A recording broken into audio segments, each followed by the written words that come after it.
Welcome back. This is the platform of SP smart competitive hybrid schooling system. बच्चे आज हम लोग class 12th biology का chapter 6 का पार्ट 12 डिस्कस कर रहे हैं बच्चे, ठीक है। और इसमें हम लोग देखेंगे एलोपेट्रिक स्पेसिएशन क्या होता है बच्चे, ठीक है। सिम्पेट्रिक स्पेसिएशन क्या होता है। सबसे पहले हमें देखना है इसमें कि जो जियोग्राफिकल आइसोलेशन है वो क्या होती है। माउंटेन्स वाटर जो हैं वो क्या कर देते हैं, इनकी वजह से एक स्पीशीज़ में जो आइसोलेशन आती है उसको हम क्या बोलते हैं, जियोग्राफिकल आइसोलेशन।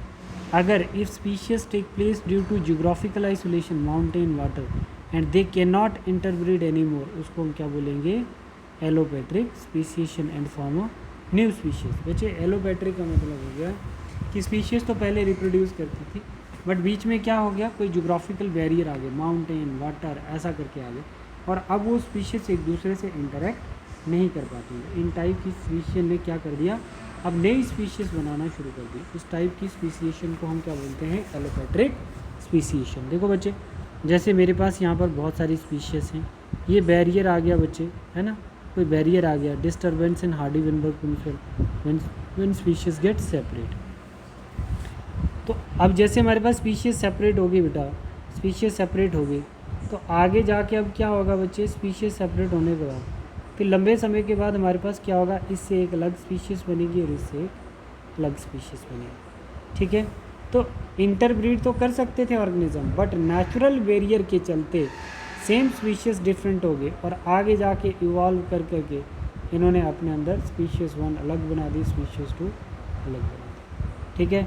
तो जो भी चीज़ें जियोग्राफिकल वे से होती है, जैसे जियोग्राफी है ना, उसमें माउंटेन पहाड़ वाटर इसका सब कुछ दिया, तो हम बोल रहे हैं बच्चे कि एलोपेट्रिक स्पेसिएशन में पहले सिंपल स्पीशीज़ होती हैं, वैरायटी ऑफ स्पीशीज़ होती हैं, बट माउंटेन वाटर कुछ नेचुरल बैरियर आने से वो स्पीशीज़ डाइवर्ज हो गई और यहाँ से एक अलग स्पीशीज़ बन जाएगी और यहाँ से एक अलग स्पीशीज़ बन जाएगी। इसी को बोलते हैं allopatric speciation. But sympatric speciation due to reproductive isolation, ecological behavioural barriers, temporal barriers, mechanical isolations, ये सब जो हैं बच्चे, ये सिम्पेट्रिक स्पेसिएशन को रिप्रेजेंट करते हैं। मतलब क्या होता है बच्चे, due to reproductive isolation organism live in the same habitat capable of interbreeding but do not interbreed due to ecological barrier. मानो कुछ स्पीशीज़ पानी में रह रही हैं, कुछ लैंड पे रह रही हैं, पानी वाली लैंड पे नहीं आई, लैंड वाली पानी में नहीं आई, ठीक है।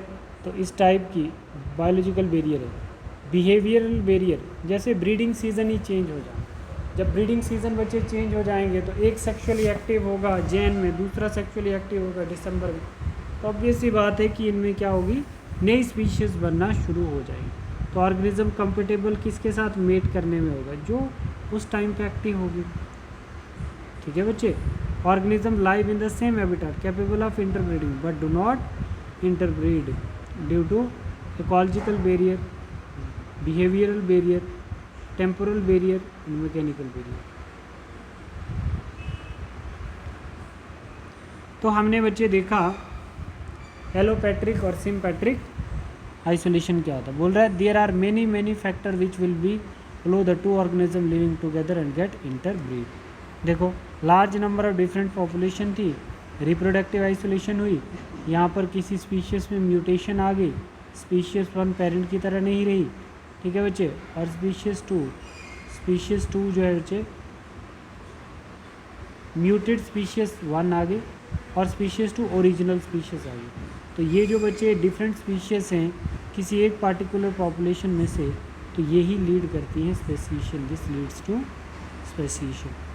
अब इसमें अगर आपको बोले what is macro and micro evolutions, micro evolutions में evolutionary changes within the species that is known as micro evolution. Macro evolution changes outside the species, जिसको हम हायर टेक्सा कहते हैं। तो डायग्राम से भी समझ, सिर्फ इनकी बात करेंगे तो हमारे पास क्या आ जाएगा, इवोल्यूशनरी चेंजेस। जब इन पूरों की बात करते हैं बच्चे तो हमारे पास क्या आ जाता है, हमारे पास क्या आएगा बच्चे, मैक्रो एवोल्यूशन आ जाएगा, ठीक है। अब देखो ह्यूमन एवोल्यूशन क्या होता है, ह्यूमन एवोल्यूशन क्या है। एनसीईआरटी कहती है कि कब ह्यूमन एवोल्यूशन हुई है बच्चे, 15 million year.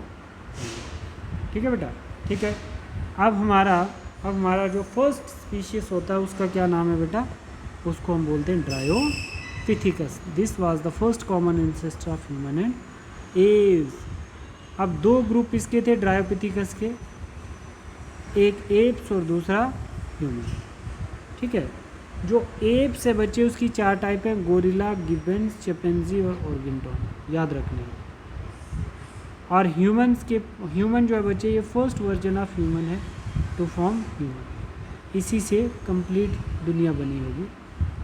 Ramapithecus to form homo sapien, first direct ancestor, ये नीट का क्वेश्चन है। Ramapithecus to form some homo sapien, first direct ancestor. Ramapithecus हमारा फर्स्ट डायरेक्ट एंसेस्टर क्या है, रामापिथिकस। एप का डायरेक्ट एंसेस्टर क्या है बच्चे, ड्रायोपिथिकस। ठीक है, first direct ancestor of human is Ramapithecus. अब देखो बच्चे, इसमें हमने एवोल्यूशन देखनी, एवोल्यूशन देखेंगे ड्रायोपिथिकस और आज के ह्यूमन। ड्रायोपिथिकस में स्कल कैसा डोम शेप होता था, एवोल्यूशन के बाद फ्लैट स्कल हो गया। लार्ज रो एजेस होती है बच्चे, लार्ज रो आईब्रोज के ऊपर लार्ज रो एजेस थी, किस में, आपके एंसेस्टर में, है ना बच्चे। मतलब हम ड्रायोपिथिकस की बात करें, ड्रायोपिथिकस में आईब्रोज के ऊपर जो रिजेस होती है वो एजेस जो है वो लार्ज होती है, एवोल्यूशन के बाद स्मॉल हो गई था। फिर flat and small nose, flat and small nose, evolution के बाद लॉन्ग एरो लाइक नोज जैसा आज हम लोग में दिखता है, बट पहले किसकी तरह, मंकी की तरह फ्लैट था और छोटा था। प्रोग्नेथस क्या है, फेस। ऑर्थोग्नेथस फेस क्या है बच्चे, जब हमारे पास जा लाइन नॉर्मल होती हैं तो हमारे पास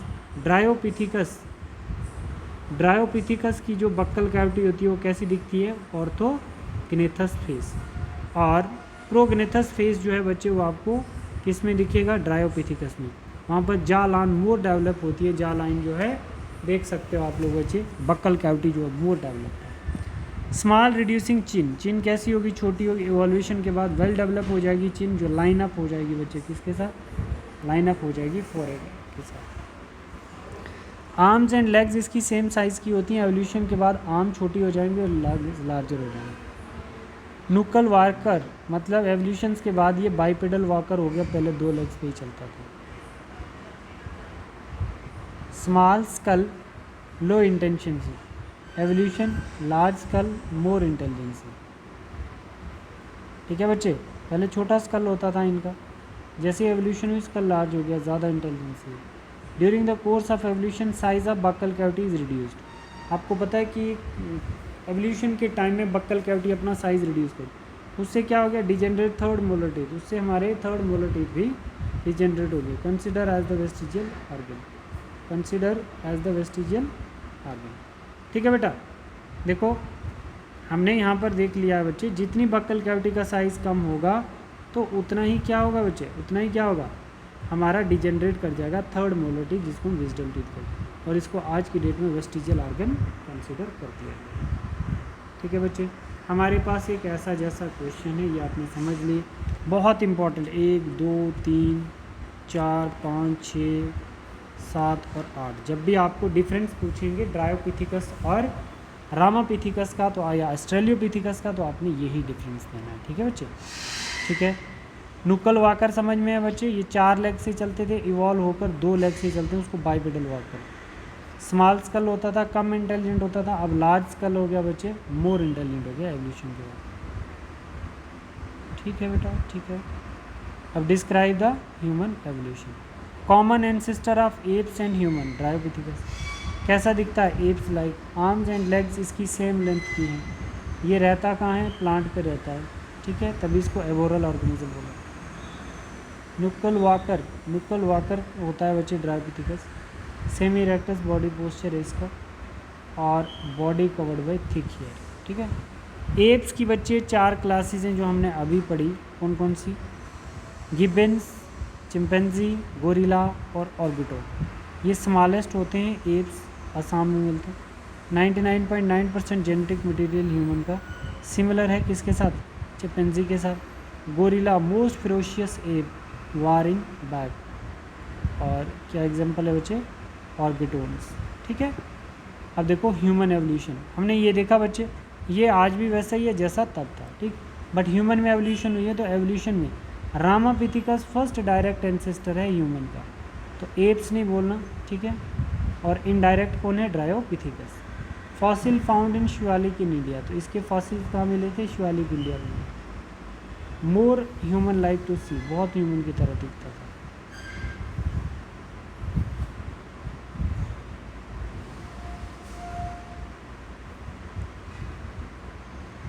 शिवापिथिकस, रामापिथिकस के बाद ऑस्ट्रेलियोपिथिकस, यहाँ पे अलग अलग साइंटिस्ट ने नामकरण किया है। ऑस्ट्रेलियोपिथिकस जो है वो एप मैन की तरह दिखता है और फर्स्ट बाइपेडल लोकोमोशन की। फर्स्ट लंबर कर्व भी डेवलप हुई है। Stone use weapon to hunt, तो स्टोन का भी पहली बार हंट करने के लिए यूज़ किया गया है। कौन से एरा में, ऑस्ट्रेलियोपिथिकस, ऑस्ट्रेलियोपिथिकस। फिर Homo habilis, Homo habilis first tool maker from stone, तो होमो हेबिलस एक ऐसा इंसान था जो पहली बार टूल मेकिंग का काम करता था, पत्थरों से बर्तन बनाता था। Homo erectus, these are the subspecies of Homo erectus, that is Java man. Java man जो है बच्चे, जावा मैन जो है ये क्या है, ये एक सब स्पीशीज है होमो इरेक्टस का। फर्स्ट फायर डिस्कवर्ड, होमो इरेक्टस, इरेक्टस इसको कोई दिक्कत नहीं है ना। फिर होमो इरेक्टस हाइडरबर्जेंसिस और होमो इरेक्टस पिकेंसिस, ये अलग अलग साइंटिस्ट थे इसके बारे में बात कर रहे थे। ठीक है, तो पहली फर्स्ट फायर किसने डिस्कवर की है, होमो इरेक्टस ने। किसने डिस्कवर की है बच्चे, होमो इरेक्टस की। फिर बताता है कि होमो इरेक्टस जो किस में चेंज हुआ, होमो सेपियन। होमो सेपियंस जो है वो किस में गया, निएंडरथालिस में। तो निएंडरथालिस फर्स्ट मॉडर्न मैन, इसको हम लोग होमो सेपियन निएंडरथल भी बोल सकते हैं, इसको हम फर्स्ट मॉडर्न मैन बोलते हैं। होमो सेपियन फॉसिल्स को हम क्रो-मैग्नन बोल सकते हैं, most IQ to modern man. और Homo sapien sapien recent modern man.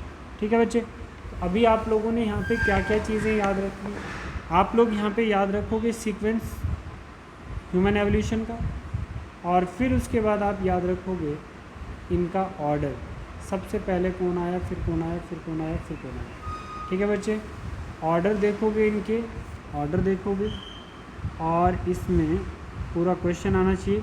Difference between Dryopithecus और रामापिथिकस का डिफरेंस आना चाहिए आप। फिर ड्रायोपिथिका फर्स्ट स्पीशीज है, 2 पार्ट में डिवाइड की गई है। बोलो बच्चे, क्लियर हुआ सबको।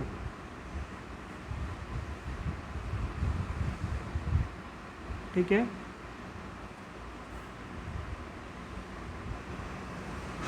ठीक, तो आपने ये चीज़ ध्यान रखनी है कि जो ड्रायोपिथिकस है बच्चे, ड्रायोपिथिकस जो है उसके 2 इंपॉर्टेंट ग्रुप हैं, एक एप्स और एक ह्यूमन। ठीक, फिर उसके बाद डायरेक्ट एंसेस्टर ह्यूमन का रामापिथिकस।